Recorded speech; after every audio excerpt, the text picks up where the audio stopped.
जय भोले की हर हर महादेव बम बम भोले।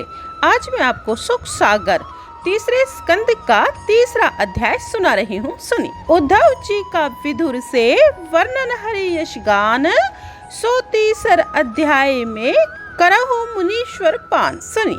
उद्धव जी कहने लगे, हे विदुर, कृष्ण भगवान की दयालुताओ देखिए कि जो पूतना राक्षसी उनके मारने के लिए अपने दोनों स्तनों में विष लेप कर सुंदर बनकर आई और गोद में लेकर दूध पिलाने लगी। उनको भी स्तनपान कर अपना परम धाम दिया।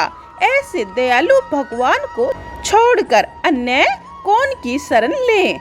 वे मुरलीधर धरनी का भार उतारने के लिए वासुदेव के घर देवकी के उदर से प्रकट हुए और अपनी इच्छा अनुसार गोकुल में नंद जी के यहाँ जाकर छिपे कि कोई मुझे जान न जाए। जिससे काल तक भी भय मानता है, उनको फिर किसका भय है? यह तो केवल उनकी लीला ही थी। नंद बाबा के यहाँ गाय चराते हुए भगवान कृष्ण इस प्रकार से गुप्त रहे, जैसे सूखी लकड़ी में अग्नि छिपी रहती है। कंसराज ने उनके मारने को जो भी राक्षस भेजे, उनको ही उनने भव सिंधु से पार उतार परम गति दी। अतः मैं तो दैत्यों के भाग्य की ही सराहना करता हूँ कि वे धन्य हैं, जिनको स्वयं साक्षात परमात्मा अवतार लेकर और विनाश कर अपना परम धाम देते हैं। इंद्रराज के मान को तोड़कर गोवर्धन उत्सव कराया। इंद्र के जल धारा वर्षाने पर गोवर्धन धारण करके ग्वाल वालों की रक्षा की।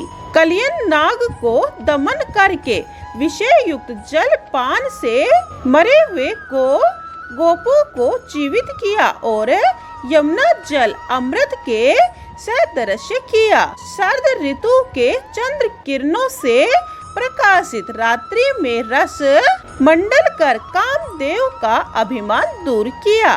शंखचूड़, बकासुर, केशी, अघासुर आदि राक्षसों का संहार कर उन्हें अपने बैकुंठ धाम भेजा। जिस समय अक्रू को संग लेकर भगवान मथुरा चले थे, तब मार्ग में अक्रू जी यमुना जी में नहाने लगे। उसी समय जल में उनको चतुर्भुज स्वरूप से दर्शन देकर उनके हृदय में अन्य भक्ति भाव प्रकट किया। राजा कंस का जो धोबी मथुरा में था, उनको मारा और बाहुक नामक दर्जी को वस्त्र पहनने के कारण प्रसन्नता से अंत में बैकुंठ धाम दिया।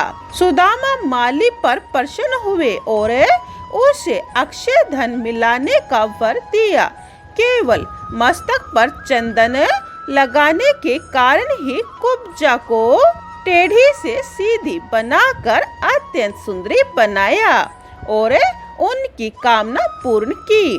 शिव धनुष को बिना परिश्रम ही तोड़कर जो कंस का कुवलयापीड़ नामक हाथी था, उसे खेलते खेलते ही मार डाला, जो कि संग्राम में भी अजेय था।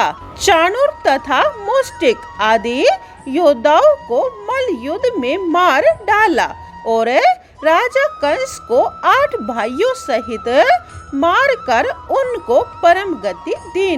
उद्धव जी बोले, हे विदुर, भगवान कृष्ण ने अपने माता पिता वासुदेव देवकी के कल्याण की इच्छा से अपने ज्येष्ठ भाई बलदेव जी के साथ मथुरा में राजमंच से अपने मामा कंस को पृथ्वी पर गिरा कर मारा था। तब फिर अवंतिकापुरी में अपने गुरुवर शांतपिनी से वेद पढ़कर गुरु दक्षिणा देने के लिए उनके मृतक पुत्रों को लाकर जीवित कर समर्पण किया। सब राजाओं के देखते देखते महारानी रुक्मिणी जी से गंधर्व विवाह किया। श्री कृष्णचंद्र की कथाओं का तो कोई अंत ही नहीं है। यह समस्त कथाएं 10वें तथा 11वें स्कंद में वर्णन की गई है। उनकी लीलाओं को सुनकर मनुष्य भव सागर पार उतर जाता है। हे विदुर जी, उन भगवान की मनोहर छवि मेरे नेत्रों से कभी भी पृथक नहीं होती। तीसरा अध्याय समाप्तम। जय भोले की चौथा अध्याय यह आप दूसरी वीडियो में सुने। ओम नमः भगवते वासुदेवाय। जय भोले की हर हर महादेव बम बम भोले।